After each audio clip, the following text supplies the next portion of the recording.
Big boss Malayalam season 6 episode 60. അപ്പൊ നമ്മള് ഷഷ്ടി പൂർത്തിയായിട്ടുണ്ട് കേട്ടോ. ഇനി 40 ദിവസം. അപ്പോ ഇന്ന് നമ്മളെ ഹോട്ടൽ ടാസ്കിന്റെ കണ്ടിന്യൂഷൻ ആണ് തുടങ്ങിയത്. അപ്പൊ ഇന്ന് നമ്മുടെ ഒരു അതിഥി വരും. അതിന് മുന്നേ ഉണ്ടായ കുറച്ച് സംഭവ വികാസങ്ങൾ നമുക്കൊന്ന് ഡിസ്കസ് ചെയ്യാം. അപ്പോ ഇന്ന് തന്നെ നമ്മളെ ഫുഡിന്റെ കാര്യം പറഞ്ഞിട്ട് ഒരു ചെറിയൊരു പ്രശ്നം ഉണ്ടായിട്ടുണ്ട് അല്ലെ? പക്ഷെ അതൊന്നും ഇതിൽ എപ്പിസോഡിൽ കാണിച്ചില്ല. കുക്കിങ്ങില് ഒരു ടീമാണല്ലോ ശരണ്യ അല്ല, അവിടെ ഒരു കോമഡി ഉണ്ടായില്ല, മറ്റേ സണ്ണി സൈഡപ്പ് പറഞ്ഞിട്ട് മുട്ട ബുൾസൈനെ മുട്ട ബുൾസൈന്ന് പറയോ, അതൊരു ബുൾസൈന്നല്ല പറയാ. അപ്പൊ അതിങ്ങനെ കാണിക്കുന്നുണ്ട് കറക്റ്റ്. മറ്റേ എന്നിട്ട് എന്താ പറയാ, ബുൾസൈ ഉണ്ടാക്കിയിട്ട് നിലത്ത് വീണിട്ട് ആ സ്ലാബില് വീണിട്ട് പൊട്ടിയിട്ട് നിലത്ത് വീണു. അത് അവര് വീണ്ടും എടുത്തു. എന്തായാലും അത് പൊട്ടി. എന്താ ഫുഡ് വേണ്ടെന്ന് പോയി ചോദിച്ചാണ് സാബുമോന്റെ അടുത്ത്. അപ്പൊ അയാള് കുറെ ഐറ്റംസ് ഉണ്ട് പറഞ്ഞു. അപ്പൊ അതൊന്നും ഇവിടെ ഇല്ലാന്ന് തോന്നുന്നു. പിന്നെ ഇവിടെ ഉള്ളത് എന്താ ചിക്കൻ കറീന്റെ എന്തൊക്കെയോ പറഞ്ഞു. സാധാ ചിക്കൻ കറി ഉണ്ടാക്കാനുള്ള ഐറ്റംസ് മാത്രമേ ഞങ്ങളടുത്ത് ഉള്ളൂ എന്നാണ്. അതിൽ മുട്ട ഉണ്ടോ, ഉണ്ടെങ്കിൽ നിങ്ങൾക്ക് ഒരു വലിയ പേരുണ്ട് പറഞ്ഞിട്ട് സാധനം Sunny side up with salt pepper എന്തൊക്കെ കുറെ പറയും. എനിക്ക് മനസ്സിലായില്ല. അപ്സര ഇങ്ങനെ അന്തം വിട്ടിരുന്നിട്ടാണ് അവരൊന്ന് പറയുന്നത്. ബുൾസൈക്ക് ഉണ്ടാക്കി കൊടുത്തു, ഫുഡൊക്കെ കൊടുത്തു, സംപ്രീതിപ്പെടുത്തി.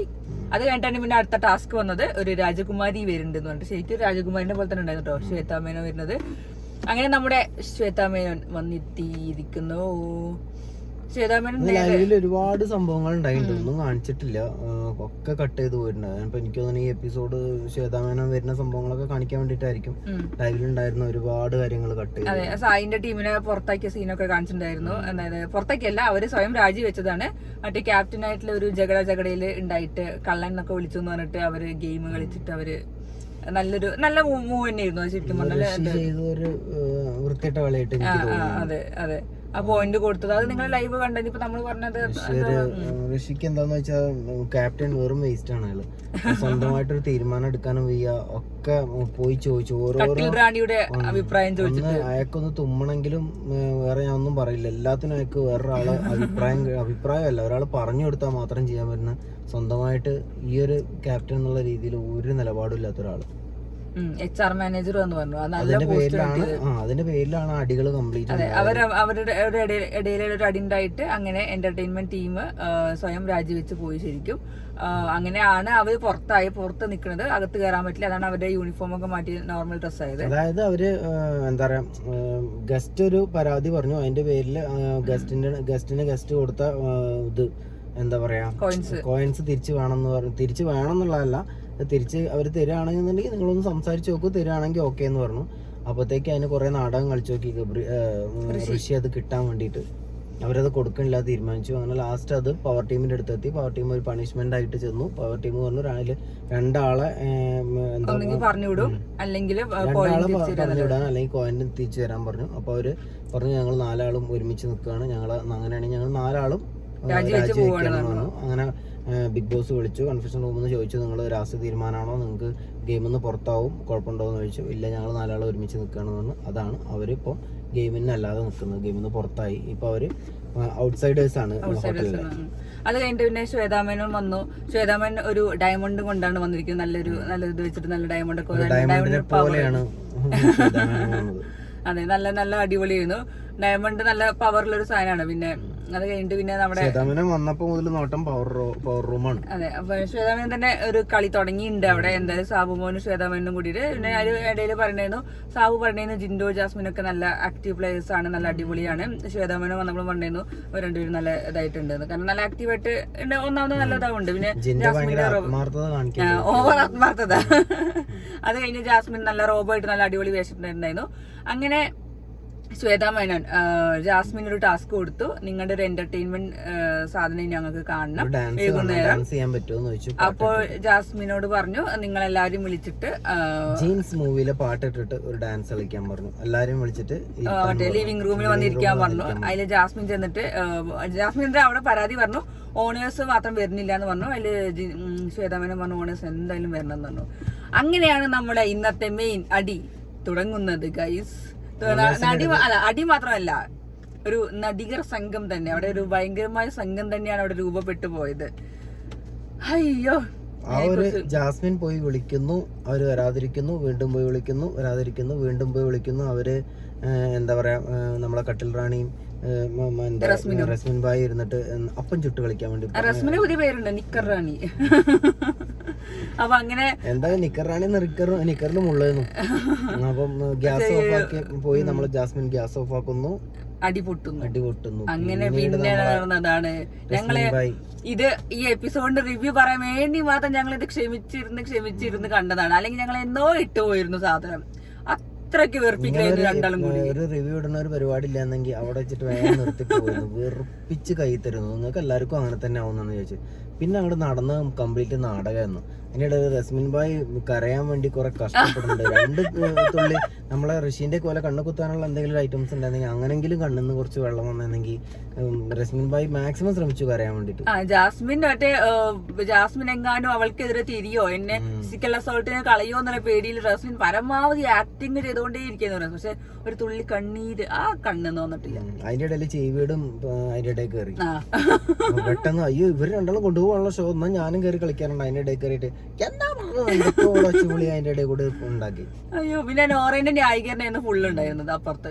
ഇവരിവിടെ നിന്ന് കൺഫെഷൻ റൂമിൽ നിന്ന് കരയുന്നു, നോറ അപ്പുറത്ത് ഡ്രസ്സിംഗ് റൂമിൽ പോയിരുന്ന് കരയണോ. ബിഗ് ബോസ് വരെ 2 മിനിറ്റിന് സ്ക്രീൻ ഓഫ് ആക്കിയിട്ടുണ്ടോ. അമ്മാരി വെറുപ്പിക്കലായിരുന്നു. എന്തൊക്കെ ഒരു നാടകമാണ്. പണ്ട് കടുക്കനിട്ട് ഒരു ഫ്രണ്ട് എനിക്ക് ഉണ്ടായിരുന്നു നമുക്ക് പറഞ്ഞ ആ സാധനങ്ങളൊക്കെ ഉണ്ട് ഓർമ്മ വന്നു. പിന്നെ ഒന്നുമില്ലടാ പിന്നെ കെട്ടിപ്പിടിക്കണോ ആശ്വസിപ്പിക്കണോ. അതിൽ മറ്റാള് കുറെ കണ്ണൊക്കെ താത്തിയിട്ട് കണ്ണുമ്മ പിടിച്ച് ഞെക്കിയിട്ടൊക്കെ കണ്ണിന്ന് വെള്ളം വരുത്താൻ നോക്കുന്നുണ്ട്. യസ്മീൻ അങ്ങോട്ട് എന്നെ ശിക്ഷിക്കൂ ഇതല്ലേ ഹീറോയിസം, എന്നെ ശിക്ഷിക്കൂ പറഞ്ഞു നിൽക്കുന്നുണ്ട്. അല്ല ജാസ്മിനാണ് കിട്ടിയതെങ്കിലും ജാസ്മിൻ അങ്ങോട്ടാണ് നീ പേടിക്കണത് എനിക്ക് ഒരു കുഴപ്പമില്ല. റസ്മിനാണ് കൂടുതൽ അങ്ങോട്ട് ആശ്വസിപ്പിച്ചത്. എനിക്ക് നമ്മളെ പഴയ ഗംഗേനെ നകുലനെയൊക്കെ ഓർമ്മ വന്നു. എന്റെ ഒന്നുമില്ല പോലെ ഭയങ്കര ആശ്വസിപ്പിക്കല്. അവസാനം കണ്ടുന്ന നമ്മളൊക്കെ എന്തോ പ്രശ്നക്കാരോ നമുക്ക് അവര് രണ്ടുള്ള ആശ്വസിപ്പിച്ചിട്ടുണ്ട്. പിന്നെ നോക്കുമ്പോ ബിഗ് ബോസ് കരയണൊക്കെ പിന്നെ ബിഗ് ബോസിന് സൗണ്ട് ഒക്കെ ഒന്നുമില്ല ഞാനുണ്ടല്ലോ എന്നൊക്കെ നിങ്ങള് തല്ലൂടല് എനിക്ക് സങ്കടാവൂലേ എന്നൊക്കെ. ബിഗ് ബോസ് നിങ്ങക്ക് ബുദ്ധിമുട്ടാവൂലെങ്കിൽ ഇവിടെ നിന്ന് ഇറങ്ങി പോകാൻ പറ്റുമോ, ഇല്ലെങ്കിൽ ഞാൻ പോയിക്കോളാം എന്നൊക്കെ. ബിഗ് ബോസ് നോറനെ വിളിക്കാൻ പ്ലാൻ ഒഴിവാക്കി. നോറയ്ക്ക് എന്താ പരിപാടി നോക്കി സ്ക്രീനിൽ നോക്കിയപ്പോ നോറ പ്രായം പറഞ്ഞ് ഇങ്ങനെ വീടിന്റെ ചുറ്റും നടക്കണം. അപ്പൊ പിന്നെ ബിഗ് ബോസ് ആ ക്യാമറ കൂടി തിരിച്ചേക്കല അതുകൊണ്ട് പഠിച്ചു പോകുന്നു. അപ്പൊ ഇവരെല്ലാരും കരഞ്ഞു കഴിഞ്ഞപ്പോ ആശാത്തി അതുവരെ ഇങ്ങനെ കത്തി നിക്കാണ്. ആര് നമ്മളെ ദൃശ്യം ആക്ട്രസ് ഇങ്ങനെ ഒന്നുമില്ലാക്കണം. അതിലാണ് ഓർമ്മ വന്നത്. അതിൽ പെട്ടെന്ന് ദൃശ്യം കൊണ്ട് മനസ്സിലാണ്ട് ആവാഹിച്ചിട്ട് ഗ്യാസ് പോയാ പിന്നെ എല്ലാവർക്കും എന്തെങ്കിലും പറ്റും. ഞാൻ പൊട്ടിത്തെറിച്ച് ചത്താലും എനിക്ക് കുഴപ്പമില്ല, മറ്റുള്ളവർക്കൊന്നും പറ്റരുത്. അങ്ങനെ ഒരു നന്മ എന്താ അറിയില്ല. പണ്ട് കുടുംബത്തിൽ നിന്ന് അങ്ങനെ കിട്ടിയതാണ് നന്മ കണ്ട എല്ലാവർക്കും. അങ്ങനെ പിന്നെ അതില് ഋഷി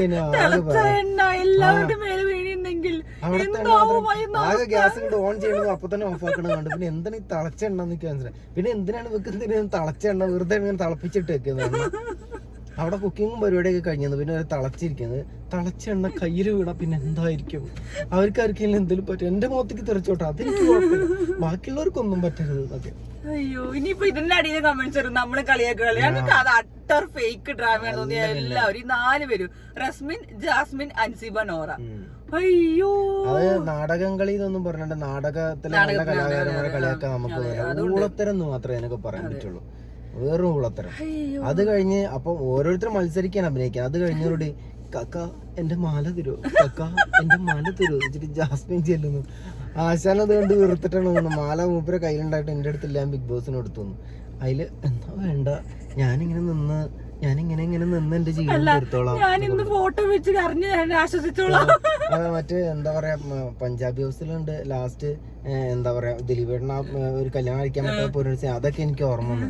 അതേപോലെ കുഴപ്പമില്ല ഞാനിങ്ങനെ നിന്നിങ്ങനെ പോയിക്കോളാം എന്നൊക്കെ പറഞ്ഞിട്ട് ഞാനിനി വെള്ളസാരി കൊടുത്ത് ഇങ്ങനെ ജീവിച്ചോളാം എന്നൊക്കെ നേരിട്ട് പോരുന്നു. പുറത്തിനടി പോകുന്നു. പിന്നെ പണ്ട് ഗൾഫിൽ പോയിട്ട് അവിടുന്ന് മരിച്ച് പിന്നെ ഭർത്താവിനെ കാണാനൊന്നും പറ്റാത്ത ഭർത്താവിന്റെ ഫോട്ടോ കൊണ്ട് ജീവിക്കുന്ന ഭാര്യയെ പോലെ ഇപ്പൊ ഇതിന്റെ ഉള്ളിൽ നിന്ന് എടുക്കുന്നു, കരയുന്നു.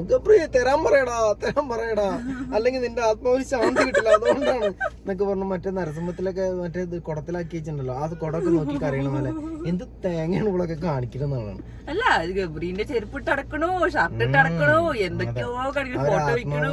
അതിന്റെ ഇടയിൽ നാവൊക്കെ നീട്ടി ചോദിക്കുന്നുണ്ട് ഗബ്രി പുറത്തായോ, അത് അവിടെ ഉണ്ടോ? ഗബ്രി പോയിട്ടില്ല എന്നാണ് എന്റെ വിശ്വാസം. നമ്മൾ ഔട്ടായ ആളെ കുറിച്ച് പറഞ്ഞ കാര്യമില്ല. ഗബ്രി പോവാന്നുള്ള ഉദ്ദേശിക്കുന്നത് എന്താണെന്ന് എനിക്ക് മനസ്സിലായില്ല. ഗബ്രി ഒന്ന് സൂക്ഷിച്ചൊക്കെ നടന്നു. കുറെ ദിവസമായി ഗബ്രി പോയതിനെ പറ്റി ആലോചിച്ചാണ്. ഗബ്രി പോയോ, ഒരു ദിവസം ഞാൻ നോക്കുമ്പോൾ ഇവിടെ പുറത്തേക്ക് ഗബ്രിയാണ്, അതെന്റെ ഗബ്രിയാണ് എന്നൊക്കെ പറയുന്നത്. ഗബ്രി പൊന്ന് ഗബ്രിയെ സൂക്ഷിച്ച് നടക്കടാ. ഗബ്രീന്റെ അച്ഛനമ്മ തൊട്ടോക്കണ്ട, ഗബ്രി നീ ഇവിടുത്തല്ലോ അല്ലേ. ഇവര് പേടിച്ച് ഇതിനുള്ളിലായിരുന്നപ്പോ ഈ ചെക്കനൊരു സുരക്ഷിതത്വം ഉണ്ടാവും. ഇനിയിപ്പോ എന്ത് കാട്ടുന്ന അലക്കുണ്ടാവും. ഇവളെ ഇടയ്ക്കിടയ്ക്ക് ഇനിയൊന്ന് പുഴയിൽ പോയി മുങ്ങണം, അത്രയൊക്കെ ഉള്ളൂ എനിക്കിനി. ഇനി മാറി നിന്ന് ഈ വീട്ടിലുള്ള എല്ലാരും ഒന്ന് അനുഗ്രഹിക്കണം, ഗബ്രീന്റെ പേരിൽ കിട്ടണ ഒരു പിടി ചോറുണ്ണണം, അത്രയൊക്കെ ഉള്ളൂ എനിക്ക് ഇതൊക്കെ ഇപ്പൊ പറയണത്. ഇതൊക്കെ കണ്ടിട്ടാണോ ഇനി സാബു മറ്റേ ഇവളാട് സൂപ്പർ നടി ഇതൊക്കെ പറഞ്ഞതാവോ? അങ്ങനെ മൂപ്പർ ഉദ്ദേശിച്ചിട്ടുണ്ടാവും. അയാളായതുകൊണ്ട് എനിക്ക് ഉറപ്പാ അങ്ങനെയൊക്കെ ആവും പറഞ്ഞത്. ഭയങ്കര ആക്റ്റീവാണ്. അതറിയോ, ഒരു എന്റെ ഗബ്രീന്റെ മാല, ഗബ്രീന്റെ ലോക്കറ്റ് താ സാബു ഇട്ടാ, സാബു കാക്ക. ഗബ്രീന്റെ ഓർമ്മകളിൽ ജീവിക്കുന്ന ആ ജാസ്മിൻ എങ്ങനെ വിഷമിപ്പിക്കാതെ ലോക്കറ്റ് കൊടുത്തു. അതിന്റെ ഇടയ്ക്ക് ശ്വേത മറ്റേ നിങ്ങളൊരു ഫെന്റാസ്റ്റിക് പ്ലെയർ ആട്ടോ, അതൊക്കെ പറഞ്ഞോണ്ട് എന്തൊക്കെ ഭാവവ്യത്യാസങ്ങളൊക്കെ ഉണ്ടോ. എനിക്ക് തോന്നുന്നു ഞാൻ ആ ആക്ടിങ്ങിന്റെ ഒരു കഴിവൊക്കെയാണ് പുറത്തേക്ക് എടുത്ത് കാണിച്ചത്. എനിക്ക് ഇങ്ങനെയൊക്കെ പറ്റും എന്നൊക്കെ പറയാനാണോ. ഇനിയിപ്പോ ഞെട്ടും ചിലപ്പോ ഒരു 5 മിനിറ്റ് കഴിഞ്ഞിട്ടുണ്ടെങ്കിൽ ഈ രൂപമൊക്കെ മാറിയിട്ട് ഇളകിത്തുള്ളി വരുമല്ലോ, അപ്പൊ ഒരു രണ്ടാളും ശരിക്കും ഞെട്ടും. അയ്യോ നല്ല വെറുപ്പിക്കലായിരുന്നു ഇന്ന്. 4 പേരും കരച്ചു, 4 പേരും അൻസിബേരുന്ന് ഏങ്ങി കറിയല്ലേ. അൻസിബയ്ക്ക് വാക്കുകളൊന്നും കിട്ടില്ല, വിങ്ങിയിട്ട് കിടന്നങ്ങനെ അൻസിബ്. അത് കഴിഞ്ഞ് അതൊന്നും ഇങ്ങോട്ട് ഒതുങ്ങിയപ്പോഴത്തേക്ക് മറ്റോ രണ്ടാളും ഫ്രണ്ട്ഷിപ്പ്. നീ എന്നോട് സംസാരിക്കണ്ട, എന്നോട് സംസാരിച്ചാൽ നിനക്ക് പ്രശ്നമാവും, നിനക്ക് നെഗറ്റീവ് ആവും. ഇല്ലടാ അത് വേറെ നാടക കളി. ബാക്കി വീട്ടുകാരൊക്കെ പുറത്തേക്ക് ഇറങ്ങിയിട്ടുണ്ട്. നാടകക്കാർ എല്ലാവരും കൂടെ അതിനുള്ളിൽ എന്താ വെച്ചാ കാണിക്കട്ടെ വെച്ചിട്ട് എല്ലാരും കൂടെ ഓരോ മൂലക്കിലിരുന്ന് സങ്കടപ്പെടുന്നുണ്ട്. ബാക്കി എല്ലാവരും കൂടെ പുറത്തിറങ്ങിയിട്ടുണ്ട്. എനിക്ക് തോന്നുന്നു ചേതാമേനോന് ഏകദേശം മനസ്സിലായി തോന്നുന്നു ഇവരെപ്പം കൂടിയിട്ടുണ്ട് എന്തായാലും. അത് ചേതാമേനോൻ മറ്റൊരു രണ്ടാളെ പ്രേമത്തിന്റെ കാര്യമാണ് ഈ ചോദിക്കുന്നത്.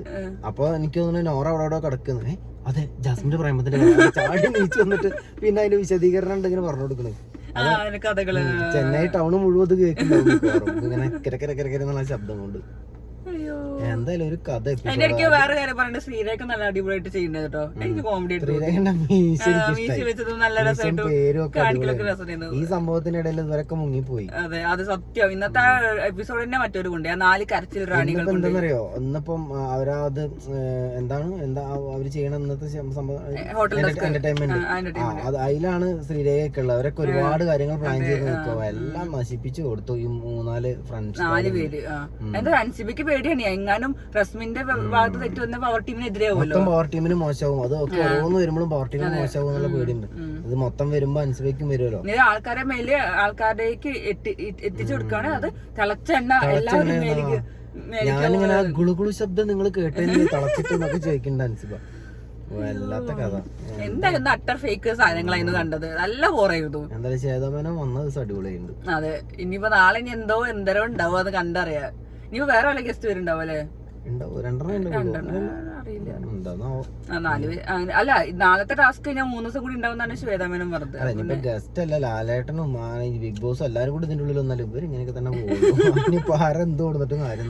എല്ലാരോടും ഒന്ന് നല്ല അടിപൊളി പ്ലെയർ ആണ്, പിന്നെ അതന്നെ പിന്നെ കൊണ്ടുപോകാം. കരച്ചിലും മറ്റേതൊക്കെ തന്നെ ഇനി കൊണ്ടുപോകും. ഇന്നിപ്പോ കരയും കൂടി ചെയ്തപ്പോ അടിപൊളി എന്ന് പറയും കൂടെ അടിപൊളി. എന്നാ ശരി, റെഡി ആക്കി തരാമെന്ന്. ഇനി ഞാൻ എന്നും കരച്ചിലോണ്ട് അടിണ്ടാക്കിട്ട് നടക്കും. കരഞ്ഞിരുന്ന് ഞാൻ മെഴു, ഞാൻ കരഞ്ഞ് റെഡി ആക്കി തരാന്ന്. സിജോക്ക് എന്തായാലും പറ്റില്ല. സിജോ അത് വിശ്വസിച്ചിട്ട് ജാസ്മിൻ റോബോട്ടെന്ന് കരഞ്ഞാണെങ്കിൽ റോബോട്ട് എന്തായാലും അത് എനിക്കും ഇഷ്ടമായി. ഓളാ ക്യാരക്ടർ വിടാതെ നമ്മളത് പറയണം. എന്തായാലും കരഞ്ഞിട്ടാണെങ്കിൽ കൂടി അത് ഡ്രാമ ആയിക്കോട്ടെ എന്തെങ്കിലും ആയിക്കോട്ടെ. കാരണം ആ ക്യാരക്ടർ ലാസ്റ്റ് നിർത്തുന്ന കൺഫ്യൂഷൻ റൂമിൽ വിളിക്കുന്ന വരെ ഉള്ള ആ ഒരു ഗെയിം പിടിച്ചോണ്ടായിരുന്നു. അത് അടിപൊളിയാണ്.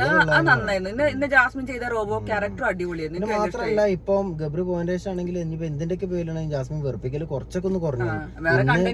കണ്ടില്ല ഒന്ന് പൂർവാധികം ശക്തിയോടുകൂടി വന്ന് വെറുപ്പിച്ചെങ്കിലും ഇത്രയും ദിവസം നന്നായി. അതിന് ശേഷം വളരെ നന്നായിട്ടാണ് കളിച്ചിട്ടുണ്ടായിരുന്നത്. വലിയ കുഴപ്പങ്ങളൊന്നും ഇല്ലാതെ പോകുന്നുണ്ടായിരുന്നു. നീ ജാസ്മിനെ കണ്ടന്റ് തരയണം. ഗബ്രി ഇല്ലാത്തോണ്ട് വേറെ ആൾക്കാരുടെ കണ്ടന്റ് എടുക്കണം. ജിൻഡോ ആകെ ടെൻഷനിലാവും. ജിൻഡോക്ക് ഇന്നൊന്നും ഒരു കണ്ടന്റ് കിട്ടില്ല. ആകെ പെട്ടാസ് അതിനൊരു മൂലക്കിലാക്കിണ്ട്. എല്ലാവരും കൂടെ മൂലക്കിൽ അങ്ങനെ ഇരിക്കുന്നുണ്ട്. മറ്റേ ജിൻഡോ വിചാരിക്കണോ അയ്യോ ഇന്നിപ്പോ ജാസ്മിൻ കൊണ്ടുപോയി ഇനിയിപ്പോ തല്ലിന്റെ ഇടയിൽ പോകാൻ മറ്റൊരു രണ്ടാളും കാണുമെന്നുള്ള പേടികൊണ്ടായിരിക്കുന്നു. അല്ലെങ്കിൽ എന്തെങ്കിലുമൊക്കെ പോയി കാണിച്ചിട്ടുണ്ട്. എന്തെങ്കിലുമൊക്കെ പറയണ്ടായിരിക്കും. അല്ല ഇതെന്താ അച്ചടക്കോ ഒതുക്കുള്ള നല്ല ഹോട്ടൽ തൊഴിലാളി നിക്കാണ്. പോയിന്റ്സ് കിട്ടാനുള്ള പല സകല അടവും ഉണ്ട്. ഇതിന്റെ ഏതാ മോനല്ലേ. അപ്പൊ ഇന്നത്തെ ടാസ്ക് നല്ല വെറുപ്പിക്കലായിരുന്നു. അതിനിടയിൽ സായിക്ക് വീണ്ടും പെയിൻ വന്നിട്ടുണ്ടല്ലേ? ഞാൻ പറഞ്ഞു കുഴപ്പമില്ല, അത് സ്റ്റിഫ്നെസ് ഉണ്ടാവും, അത് ഞാൻ കണ്ടു. എല്ലാം പറഞ്ഞൂല ഇങ്ങനെ എനിക്ക് ഞാൻ വേറെ ടീമിന് ബാധ്യത ഉണ്ടെങ്കിൽ എന്താ ചെയ്യുക, അതാണ് ടെൻഷൻ ഒന്നാമത്. ബിഗ് ബോസ് പറഞ്ഞു കുഴപ്പമില്ല എന്നുള്ളത്. പിന്നെ അത് പിന്നെ ബിഗ് ബോസ് മോട്ടിവേഷൻ കൊടുക്കാൻ ഭയങ്കര ഉഷാറാണല്ലോ. ഇനിയിപ്പോ അഥവാ ജാസ്മിന് റസ്മിന് കണ്ടപ്പോ തന്നെ നിങ്ങളെ അങ്ങനെ പലരും പലതും പറയും, നിങ്ങൾ അതിൽ വീടരുത്, എണീച്ച് പോയിക്കോളി. അയ്യോ, അത് കേട്ടാ തന്നെ അവരെല്ലാരും കൂടി എണീച്ച് പോവുകയും ചെയ്യും. എല്ലാരോടും നിങ്ങളാണ് ഏറ്റവും നല്ല പ്ലെയർ, അതുകൊണ്ട് പിന്നെ വലിയ കുഴപ്പമില്ല. അല്ല, അവരൊക്കെ വിശ്വസിക്കുക ചെയ്യൂ. ഇത് ബിഗ് ബോസ് എന്നോട് മാത്രമേ പറഞ്ഞിട്ടുള്ളൂ, അപ്പൊ ഞാൻ സൂപ്പർ പ്ലെയർ ആണ്. നോറൊക്കെ അത് വിചാരിച്ചു അതിന്റെ ശേഷം പൊങ്ങി കേരളത്തിൽ നോറ അത് നിങ്ങളാണ് ഏറ്റവും നല്ല പ്ലെയർ എന്നൊക്കെ പറഞ്ഞത്. നോറാണ് ബിഗ് ബോസ് അത് പറഞ്ഞുകൊണ്ടാ നടക്കണം. ബിഗ് ബോസ് ആണെങ്കിൽ എല്ലാവരോടും അത് തന്നെ പറയണമെന്ന്. ബിഗ് ബോസ് അവിടെ ആ കൺഫ്യൂഷൻ റൂമൊക്കെ വൃത്തിയൊക്കെ വന്ന ചേച്ചീന്റെ അടുത്ത് നിങ്ങളാണ് അവിടെ ഏറ്റവും നല്ല പ്ലെയർ കണ്ടിട്ടുണ്ടെന്ന്. ആൾക്കാരോട് അതെ, അല്ല നിങ്ങളാണ് ഏറ്റവും നല്ല കണ്ണിട്ടുകാരെന്ന് പറഞ്ഞ അവർ പിന്നെ ഇതുകൊണ്ട് തന്നെ നടക്കണത്.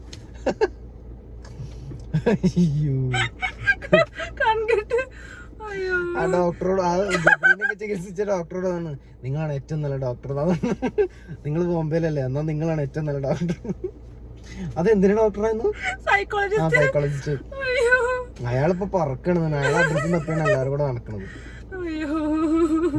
മിക്കവാറും സായിന്യം പോയി ചെന്നിട്ടുണ്ടെങ്കിൽ നല്ലൊരു ഡോക്ടറെ എനിക്ക് ഏൽപ്പിച്ചുതരാം.